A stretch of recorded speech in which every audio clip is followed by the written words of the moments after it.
কে বিয়ে করতে যাচ্ছে কৃষাণু, খুশি হয়ে যায় সবাই। হ্যাঁ বন্ধুরা, এমনটাই দেখা যাবে। বিস্তারিত জানতে ভিডিওটিতে লাইক দিয়ে চ্যানেলটি সাবস্ক্রাইব করে দেখতে থাকুন। গল্পের শুরুতেই দেখা যাবে কমলিনকে ফোন করে এদিকে কুর্চি কুর্চি বলে, কি হলো আসো বৌদি ভাই। আর তখন বলে, আর বলো না, আসলে একটা ঝামেলায় পড়েছিলাম, এই তো আসছি গাড়িতে। আর বলে ওদেরকে মানে মিঠি আর কৃষাণু ওদেরকে গাড়িতে উঠিয়ে দিয়েই তো আমরা আসছিলাম, কিন্তু একটা ঝামেলায় পড়েছি তো তাই এক্ষুনি আসবো। আর তখন বলে চয়নদা আসছে, তখন বলে হ্যাঁ হ্যাঁ এসেছে, এসে ঠিক সময় মতো চলে আসবে, চিন্তা করো না, তোমরা তাড়াতাড়ি আসো তো। কমলিনী বলে, এদিকে একটা কাণ্ড হয়েছে জানো তো। তখন কুর্চি বলে, কি আবার কাণ্ড হলো? এরপর বলে, আমাদের বোবলাই ও তো আসছিল, আসার মধ্যেই একটা কাণ্ড। নতুন তখন বলে, আমরা তো যাচ্ছি, গিয়ে নয় বলবো।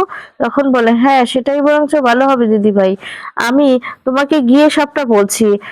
তখন এই বলতে থাকে, ওই তো আর প্রসন্নও তো চলে এসেছে। তখন বলে, আচ্ছা ঠিক আছে, তাহলে ফোনটা রেখে দাও, আমরা পৌঁছে গিয়েই বরঞ্চ কথা বলবো।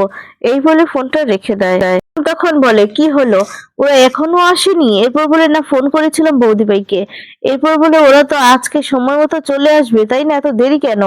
আর তখন বলে, হ্যাঁ তাই তো বললো, পরে চলে আসবে তাই তো বললো। কি বলতে গিয়েও বলতে পারলো না, মানে ওই বুবলাইয়ের ব্যাপারে আর কি। তখন দেখা যায় কাকাই বলে, কি আবার বলতে গিয়েও বললো না, নতুন কিছু নাকি? তখন বলে, শুনলাম তো বর্ষা এসেছিল। তখন কাকাই বলে, বর্ষা আবার এসেছিল? এরপর বলে, হ্যাঁ এই খবরটা শুনেই আর কি এসেছে, মানে বুবলাই তো তাকে একটু এগিয়েও দিতে গিয়েছিল। আর তখন বলে, তা সে তো নাকি সবকিছু বদলে ফেলেছে, অন্যরকম হয়ে গিয়েছে সে। আর তখন দেখা যাবে প্রসম কাকুমণি বলতে থাকে, দেখো এইসব মেয়েরা চট করে বদলায় না, তুমি ভুল করো না, তোমার বৌদি ভুল করতে পারে, কিন্তু তুমি ভুল করো না। তখন বলে, না কাকামণি আমি ভুল করিনি, আমি তো দেখিনি, আর আমি ছিলামও না। ওই বৌদিবার কাছে শুনলাম নতুনদার সাথেও তো কথা হয়েছে, বললো তো ডিভোর্স পেপার নাকি দিয়ে গিয়েছে। আর তখন বলে, তাই নাকি? এরপর বলে, হ্যাঁ। তখন বলে, না ডিভোর্সটা শেষ অবধি হচ্ছে তো, যদি তাই হয়ে থাকে তাহলে এখন আবার এগিয়ে দিতে গেল কেন? আর তখন দেখা যাবে ওই রাত হয়ে গিয়েছে এর জন্যই আর কি। আর তখন কাকামণি বলে, ও এসেছিল কেন? তখন বলে, আর এসেছে কেন, কি আর বুবলাইকে দরদ দেখাতে এসেছিল মিঠির জন্য। আর তখন কাকামণি বলে, আমি একটা কথাই বিশ্বাস করতে পারছি না, ও মিঠির জন্য দরদ দেখাতে এসেছিল, তাহলে ও ডিভোর্স দিচ্ছে কি করে? তাহলে ইন্টারেস্টটা ডিভোর্স দেওয়ার মতো রয়েছে কি? রয়নি তো, তাহলে ও কেন দরদ দেখাতে গিয়েছিল? তখন বলে, না ও নাকি একটা মেয়ের পাশে দাঁড়াতে এসেছিল। তখন কাকামণি বলে, শোনো, এসব গল্প না আমাকে শোনাতে এসো না, নতুন বা বুড়ি মেয়েকে শুনিও। আমি সারা পৃথিবীতে ঘোরা লোক, সারা পৃথিবীতে আমি অনেক মানুষ ছড়িয়েছি, তাই এসব কথা আমাকে বোঝাতে এসো না। আর তখন বলে যে, তাহলে কিছু মানে চুপ থাকি বলে যে কিছু আমি বুঝি না তা কিন্তু নয়। প্রথম তখন বলে, না কাকামণি তুমি বুঝেছো, তুমি বুঝেছো বলেই বলতে পেরেছো, বুঝেছি আমিও, আমার বোনটা এই করেই তো প্রত্যেকবার ফাঁসে, অতিরিক্ত ভালোবাসা দেখাতে যায়, অতিরিক্ত দরদ দেখাতে যায়, আর দরদ দেখাতে গিয়েই তো এই সমস্ত হয়, বুঝতে পারছো না? আর নতুন দাও একই রকম। আর বুড়ি বলছে বলছে, রুদ্র যদি ভেবে বলতো তাহলে তো সত্যি আমার বোনই অ্যালাউ করতো। আর তখন বলে, আচ্ছা ওই পথে যেতে যেতে যদি কোনো বিপজ্জনক কিছু ঘটে যায়?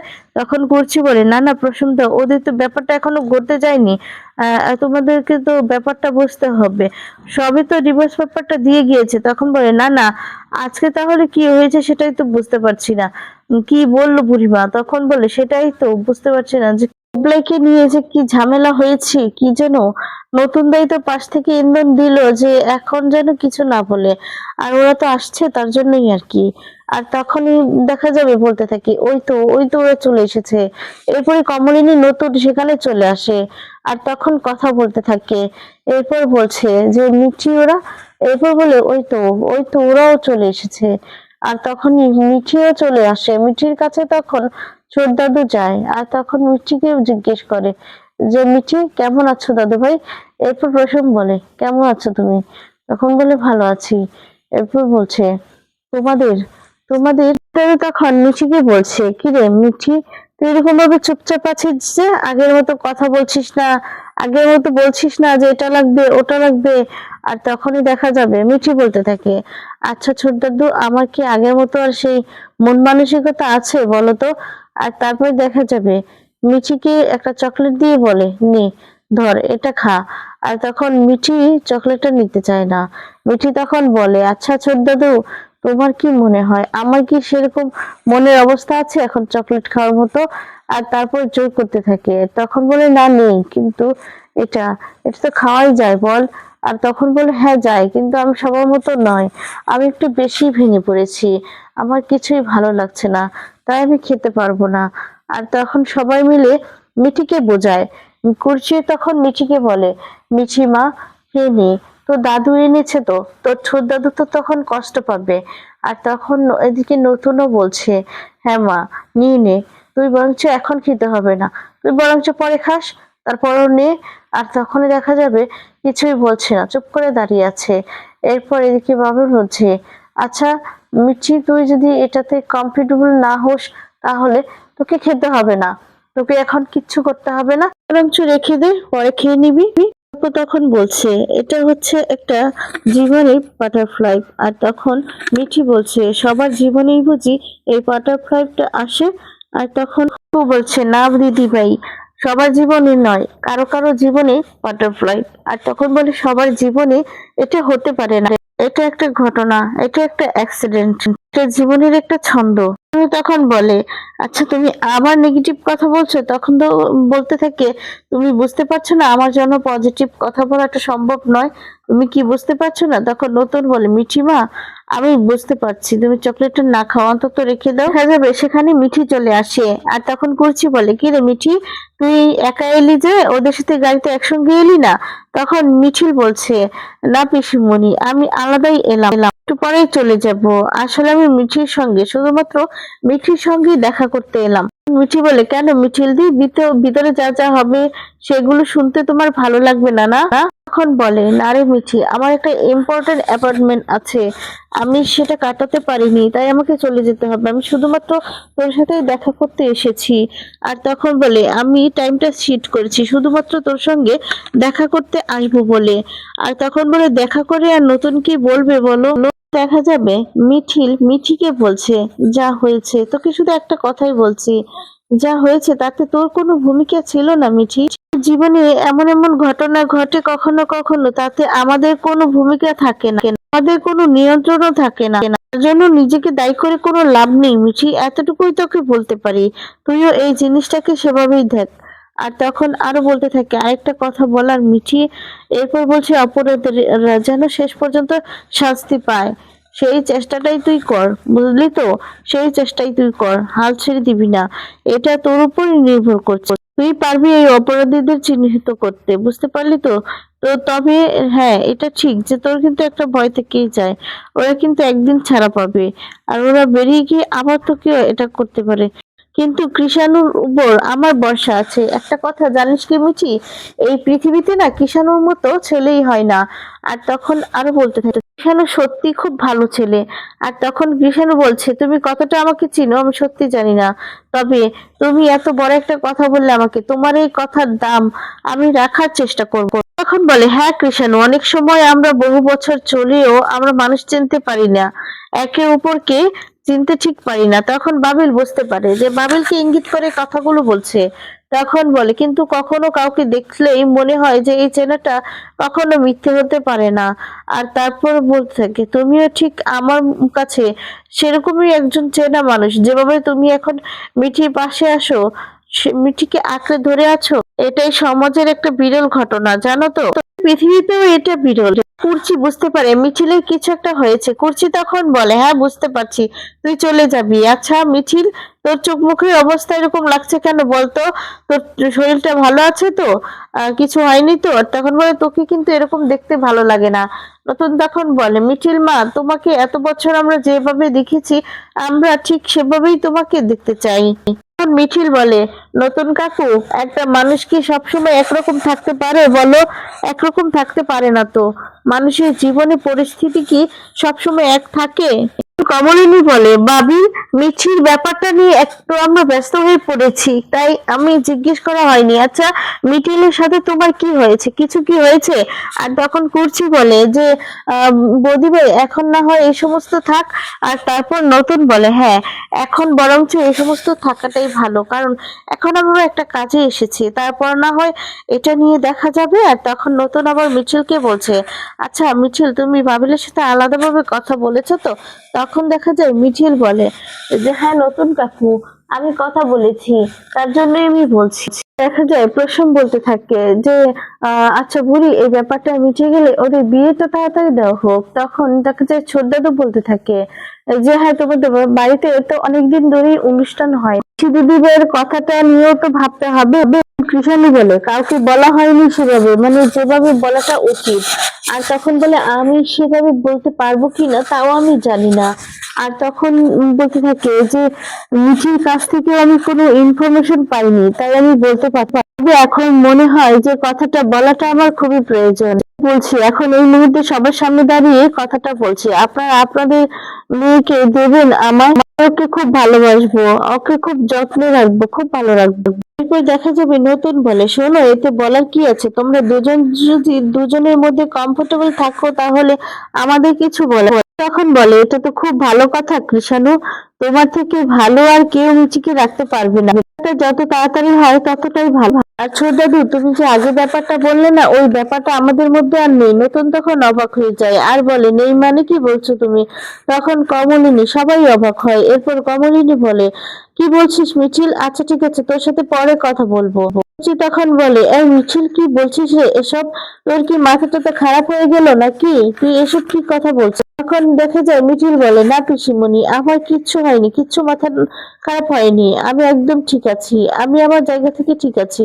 তখন প্রসম বলে, মিঠিল, মিঠিল প্লিজ এরকম ভাবে বলো না, আমাদের খারাপ লাগে, ভীষণ ভাবে ধাক্কা লাগে। মিঠিল বলে, তোমার বুকে যদি ধাক্কা লাগে তাহলে তুমি নিজেকে আগে থেকেই সামলে নাও। তবে এটা ঠিক যে আমার আর বাবিলের মধ্যে আর কোনো সম্পর্ক নেই, আমি আর বাবিল দুজনেই বিয়েটা আর করছি না, আমাদের মধ্যে হচ্ছে না। বাবিল তোমাদেরকে এখনো কেন জানায়নি সেটা আমি বুঝতে পারছি না, তবে বাবিলের বিয়েটা হবে, হ্যাঁ খুব শীঘ্রই বাবিলের বিয়েটা হবে। কমলিনী বলে, এই মিছিল, তুই আমাদের বাড়িতে কবে আসবি রে? আর তখন দেখা যায় এদিকে মিছিল বলছে, হ্যাঁ নিশ্চয়ই আমি আসবো, কেন আসবো না?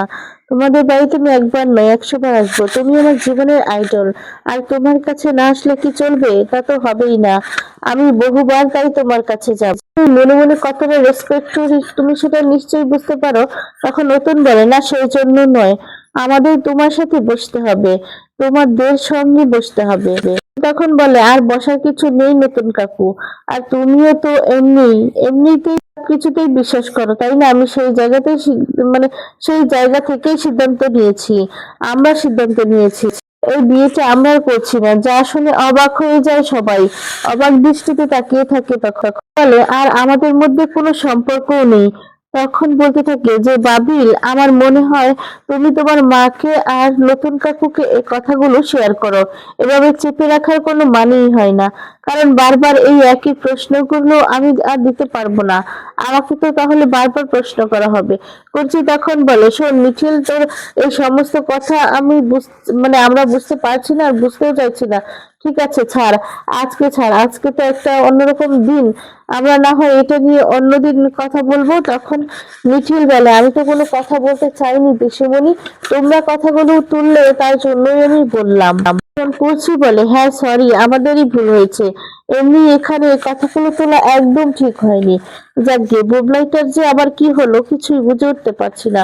কমলিনী বলে, আর বলো না দিদি ভাই, বর্ষা পড়ে গিয়েছে। আর তখন বলে, মানে? এরপর বলে, হ্যাঁ, বুবলাই তো এখানে আসছিল, আর তখনই কল আসলো, তখনই ওর কাছে ফোন এলো যে বর্ষাকে নাকি তোলাই যাচ্ছে না, বর্ষার বাড়িতে ওর মা আর জেঠিমা ছাড়া আর কেউ নেই, সেই জন্য বুবলাইকে যেতে হলো, ঘুরে আসবে। আর তখন কুচি বলে, বাস হয়ে গেল। তখন কৃষাণু মিঠিকে বলছে যে, মিঠি নার্ভাস? আর তখন বলে, হ্যাঁ। বলে, এই তোমাকে তো আমি দেখতে চাইনি, আমি তোমাকে অন্য কথা বলেছি, তোমাকে কি বলেছি তোমার কি মনে নেই? আর বলে, এই মিঠিকে আমি দেখতে চাই না, তোমাকে আমি কি বলছিলাম সেটা মনে আছে? তোমার চোখে আগুন দেখতে চাই, আগুন। এরকম থাকলে না আমার অস্বস্তি হয় মিঠি, আমার ভালো লাগে না, আমি হয়তো তোমাকে বোঝাতে পারছি না। মিঠি প্লিজ তুমি এরকম থাকো না, এরকম থাকলে আমার মনে হয় যে আমি কোনো তোমার মধ্যে মানে কিছু তৈরি করতে পারি, কিচ্ছু করতে পারছি না তোমার জন্য। মিঠি তখন বলে তুমি অনেক করেছো কৃষাণু। তখন বলে কই তার ফল কি, কোথায় তার ফল? আর তখন আর কিছু বলছি না, এরপর বলে তুমি তো আমাকে কিছু করার সুযোগই দিচ্ছ না। নিজেকে যদি নিজের ভাবে টর্চার করো, তখন বলে আমি টর্চার করিনি। তুমি বুঝতে পারছো আমার জীবনে এরকম একটা ঘটনা, এরকম একটা অসম্মানজনক ঘটনা হচ্ছে না, কত লোক কত কি বলবে আমাকে, কত প্রশ্নের উত্তর দিতে হবে আমাকে, কতটা অস্বস্তিকর এটা, কতটা অসম্মানজনক সেটা তুমি কি বুঝতে পারছো না? একটু হলেও তুমি বুঝতে পারছো না? তখন কৃষাণু বলে বুঝতে পারছি মিঠি, আমি তো থাকবো তোমার পাশে প্রত্যেকটা মুহূর্তে, প্রত্যেকটা মুহূর্তে আমি তোমার পাশে থাকবো, আমি তোমাকে সবকিছু শেয়ার করব। আর তখন বলছে কিন্তু তুমি তো এটা এক্সপিরিয়েন্স করছো না, যা হবে সেটা তো আমাকে নিয়ে হবে, সবাই তো আমার দিকে আঙুল ছুড়াবে, সবকিছু আমার দিকেই ছুড়বে। আর তখন এই বলে মিঠির হাত ধরে নেয় আর বলে মিঠি তুমি, তখন বলে আচ্ছা মিঠি তোমার হাত ঠান্ডা কেন, ঠিক আছে তো? আর তখন বলে হ্যাঁ ঠিক আছে। এরপর বলে সরি আমি বোকার মতো প্রশ্ন করছি, আমি তো একজন ডাক্তার তাই না? দেখা যায় মিঠি বলে আমার মনে হচ্ছে আমি একটা টার্নের মধ্যে ঢুকে যাচ্ছি, আর যেখানে ঢুকে যাচ্ছি খুব অন্ধকার, কোথাও কিছু দেখতে পারবো না, কিছু শুনতে পারবো না। কেন যে এরকম হচ্ছে কিছুই বুঝে উঠতে পারছি না, সত্যি বুঝতে পারছি না, বিশ্বাস করো। তখন কৃষাণু বলে মিঠি কাম ডাউন, কাম ডাউন, চলো আমরা ভিতরে যাব, আমাদেরকে ভিতরে যেতে হবে। আর তখন বলে এটা একটা টাইম, এই হার্ড টাইমটাকে আমরা দুজন একসাথে ক্রস করব, ঠিক আছে? তুমি একদম চিন্তা করো না। এদিকে অয়নদীপকে ফোন করে আর বলে কি গো দেরি করেছে কেন, আমরা তো দাঁড়িয়ে আছি। তখন বলে যাচ্ছি, কাগজপত্র গোছাচ্ছি, যাচ্ছে। তখন বলে ও আচ্ছা ঠিক আছে। এরপর বলে ও নতুন দা, ও এক্ষুনি আসছে না, আসতে পারছে না, কি ব্যাপার ট্যাপার রেডি করছে, একটু পরে ও টাইম মতো চলে আসবে। তখন বলে আচ্ছা ঠিক আছে। এরপর বলে ওদের দিকে মানে উকিল কিন্তু স্ট্রং, আর ছেলে, ওই ছেলেগুলোর মধ্যেও নাকি কেউ কেউ ভালো বাড়ির ছেলে, খুবই অবস্থা। বলে চলো আমরা এখন যাই। তখন বলে আচ্ছা ঠিক আছে। এই বলিস তখন সবাই ভিতরে যেতে থাকে। তো বন্ধুরা আজকের ভিডিওটি তোমাদের কেমন লেগেছে কমেন্টস করে জানিয়ে দাও। পরবর্তী আপডেট পেতে চ্যানেলটি অবশ্যই সাবস্ক্রাইব করো। ধন্যবাদ।